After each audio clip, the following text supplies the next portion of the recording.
Breaking news Meerpet ఘటనలో మరో కీలక ఘట్టం ఇప్పుడు పూర్తయింది. నిందితుడు గురుమూర్తి ఇంటి దగ్గర సీన్ రీక్రియేషన్ పూర్తి చేశారు మీర్పేట్ పోలీసులు. మిస్సింగ్ కేసును మర్డర్ కేసుగా మార్చే ప్రయత్నం చేస్తున్నారు. అంతే దానికంటే ఇక సాయంత్రం లోపు గురుమూర్తిని రిమాండ్కు కూడా తరలించే అవకాశం కనిపిస్తోంది. ఇక ప్రస్తుతం నిందితుడు మీర్పేట్ పోలీస్ స్టేషన్లోనే ఉన్నాడు.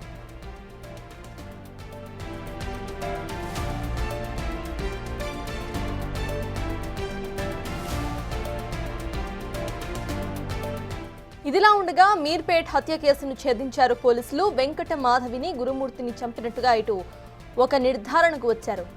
మరి కాసేపట్లో రిమాండ్కు తరలించబోతుండగా సీన్ రీక్రియేషన్ లో ఎన్నో సంచలన విషయాలు వెలుగులోకి వచ్చాయి.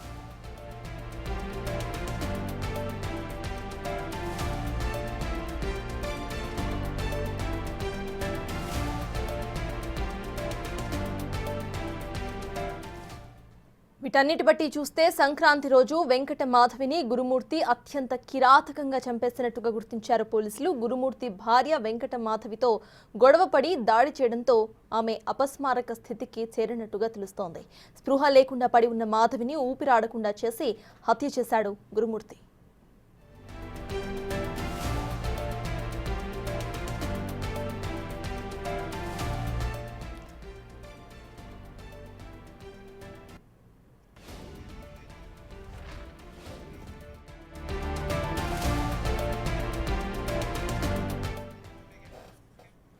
ఇదే అంశంపై పూర్తి డీటెయిల్స్ మా ప్రతినిధి సాగర్ అందిస్తారు. సాగర్, చెప్పండి, సీన్ రీక్రియేషన్ జరిగినట్టుగా తెలుస్తోంది, అసలు అప్డేట్స్ ఏంటి?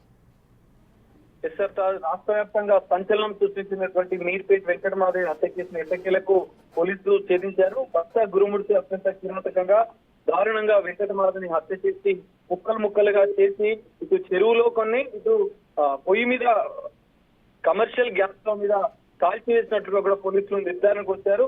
సీన్ రీకన్స్ట్రక్షన్ లో కూడా కొన్ని సంచలన విషయాలు కూడా బయటపడ్డట్లుగా కూడా తెలుస్తుంది.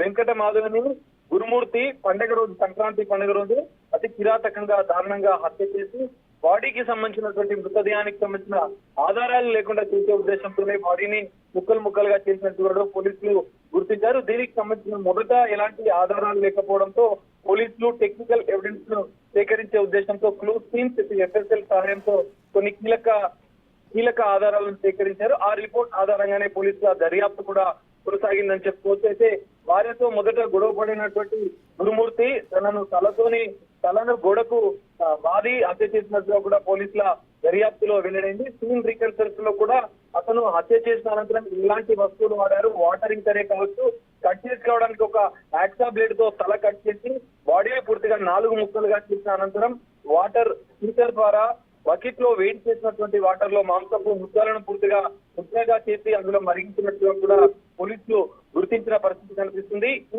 ఈ హత్యకు సంబంధించిన పూర్తి ఉదంతాన్ని పిన్ టు పిన్ ఏ విధంగా చేశారన్న ఉద్దేశంతో కూడా పోలీసులు గురుమూర్తిని తీసుకుని కొద్దిసేపటి క్రితమే సీన్ రికన్స్ట్రక్షన్ కూడా వెళ్లారు. పూర్తిగా హత్యకు సంబంధించిన కీలక ఆధారాలు దొరికిన నేపథ్యంలో సీన్ రికన్స్ట్రక్షన్ లో పలు కీలక అంశాలతో కూడినటువంటి రిపోర్ట్స్ తో పోలీసులు ఆధారాలు సేకరించి కోర్టు కూడా రిమాండ్ తరలించే అవకాశం కూడా కనిపిస్తుంది. మొత్తంగా ఈ ఉదంతానికి సంచలనం రేపించినటువంటి ఈ కేసులో 15 రోజుల దర్యాప్తు చేసిన పోలీసులు పూర్తిగా 4 ముక్కలుగా మృతదేహాన్ని ఆధారాలు లేకుండా చేయాలన్న ఉద్దేశంతోనే ఒక సినిమా థ్రిల్లర్, క్రైమ్ థ్రిల్లర్ ఆధారంగా కూడా సూక్ష్మదర్శిని అనే సినిమా క్రైమ్ థ్రిల్లర్ ఆధారంగానే దాన్ని చూసిన అనంతరమే గురుమూర్తి బాడీని ఆధారాలు లేకుండా చేయాలని నిర్ధారించుకున్నట్టుగా కూడా పోలీసులు గుర్తించారు. పోలీసులు దీనికి సంబంధించినటువంటి మరికొన్ని కీలక అంశాలను కూడా ఈ రోజు సాయంత్రం రాచకొండ సిపి వెల్లడించే అవకాశం కూడా కనిపిస్తుంది. అనంతరం సీన్ రీకన్స్ట్రక్షన్ అనంతరం కూడా గురుమూర్తిని రిమాండ్ తరలించే అవకాశం ఉంది. మొత్తం ఉదంతానికి సంబంధించిన కీలక ఆధారాలు ఎఫ్ఎస్ఎల్ రిపోర్ట్ తో కూడా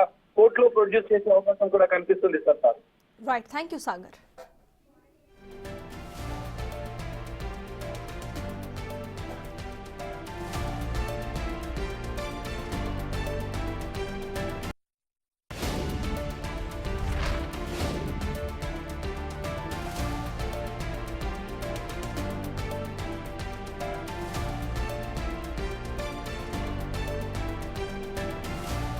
ఇక హత్యానంతరం డెడ్ బాడీని ఎలా డిస్పోజ్ చేయాలన్న ఆలోచన చేసిన గురుమూర్తి సూక్ష్మదర్శిని సినిమా తరహాలో డెడ్ బాడీని మాయం చేయాలని నిర్ణయించినట్టు తెలుస్తోంది. మొదట వెంకట మాధవి మృతదేహాన్ని 4 ముక్కలుగా చేసిన గురుమూర్తి కాళ్ల భాగాన్ని కట్ చేసి బకెట్లో వేసినట్టు చెప్తున్నారు.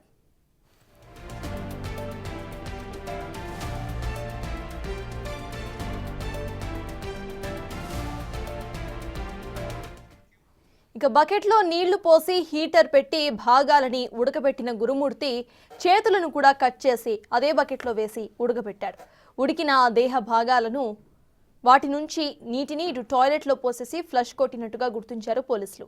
బాగా ఉడికిన తర్వాత మృతదేహ భాగాలను బయటకు తీసి కాల్చివేసినట్టు చెప్తున్నారు. కాలిన ఎముకలన్నింటినీ కూడా ఇనుప రాడ్తో పొడిగా చేసి ఎముకల పొడిని చెరువులో చెల్లినట్టు చెప్తున్నారు పోలీసులు.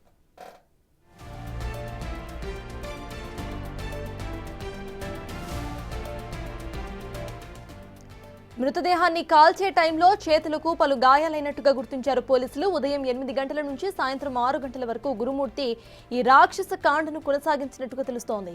మృతదేహం కాలుతున్న టైంలో ఆ వాసన బయటకు పంపేందుకు ఫ్యాన్లు పెట్టాడు గురుమూర్తి.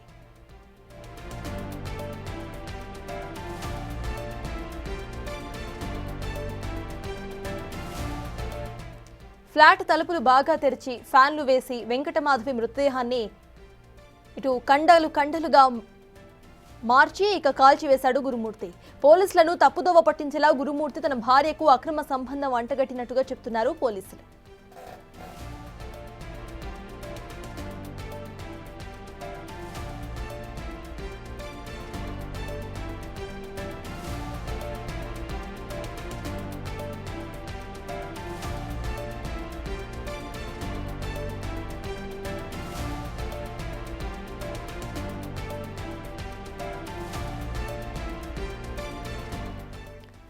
మీర్పేట్ ఘటనలో మరో కీలక ఘట్టం ఇప్పుడు పూర్తయింది. నిందితుడు గురుమూర్తిని ఇటు రిమాండ్కు తరలిస్తుండగా ముందుగా సీన్ రీక్రియేషన్ చేశారు పోలీసులు. అయితే మిస్సింగ్ కేసును ఇటు మర్డర్ కేసుగా మార్చే ప్రయత్నం అయితే చేస్తున్నారు. అంతేకాకుండా సాయంత్రం లోపు గురుమూర్తిని రిమాండ్కు తరలించే అవకాశం కూడా ఉంది. సో ప్రెజెంట్ అయితే సీన్ రీక్రియేషన్ చేశారు పోలీసులు. ఇదిలా ఉండగా మీర్పేట్ హత్య కేసును పోలీసులు ఛేదించారని చెప్పుకోవాలి. ఇటు వెంకట మాధవిని గురుమూర్తి తనకి తానుగా చంపినట్టు ఒక నిర్ధారణకు వచ్చారు ఇటు పోలీసులు. మరి కాసేపట్లో రిమాండ్కు తరలిస్తూ ఉండగా ఇటు సీన్ రీక్రియేషన్లో ఇప్పుడు ఎన్నో సంచలన విషయాలు వెలుగులోకి వస్తున్నాయి. వీటన్నిటి బట్టి చూస్తే సంక్రాంతి రోజు వెంకట మాధవిని గురుమూర్తి అత్యంత కిరాతకంగా చంపేస్తున్నట్టు గుర్తించారు పోలీసులు. అయితే దీని నుండి తప్పించుకోవటానికి ఇటు గురుమూర్తి తన భార్యకు అక్రమ సంబంధం అంటగట్టాడు. గురుమూర్తి భార్య వెంకట మాధవితో గొడవపడి దాడి చేయడంతో ఆమె అపస్మారక స్థితికి చేరినట్టుగా తెలుస్తోంది. స్పృహ లేకుండా పడి ఉన్న మాధవిని ఊపిరాడకుండా చేసి హత్య చేశాడు. ఆ తర్వాత డెడ్ బాడీని డిస్పోజ్ చేయడానికి ఇటు ఒక మూవీని ఇన్స్పిరేషన్గా తీసుకున్నాడు. సూక్ష్మదర్శిని అనే మలయాళ సినిమా ఇన్స్పిరేషన్గా తీసుకొని డెడ్ బాడీని డిస్పోజ్ చేశాడు. డెడ్ బాడీని మాయం చేయాలని నిర్ణయించుకున్న తర్వాత మొదట ఇటు వెంకటమాధవి మృతదేహాన్ని ముక్కలుగా కట్ చేశాడు. ఆ తర్వాత కాళ్ల భాగాన్ని ఎండ్ చేతులని ఒక బకెట్లో వేసి ఉడకపెట్టాడు.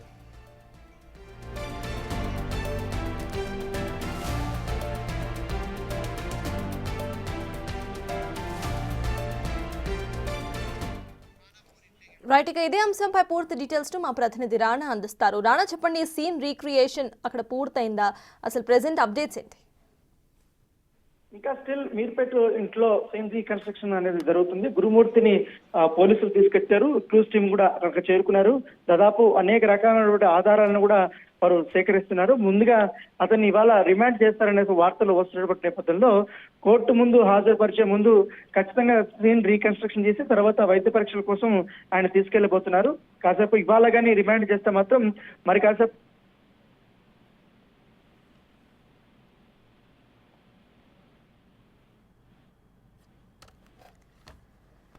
లేకపోతే కోర్టు సమయంగానే ముగిస్తే మాత్రం మెజిస్ట్రేట్ ముందు గురుమూర్తిని హాజరుపరిచే అవకాశం ఉంది.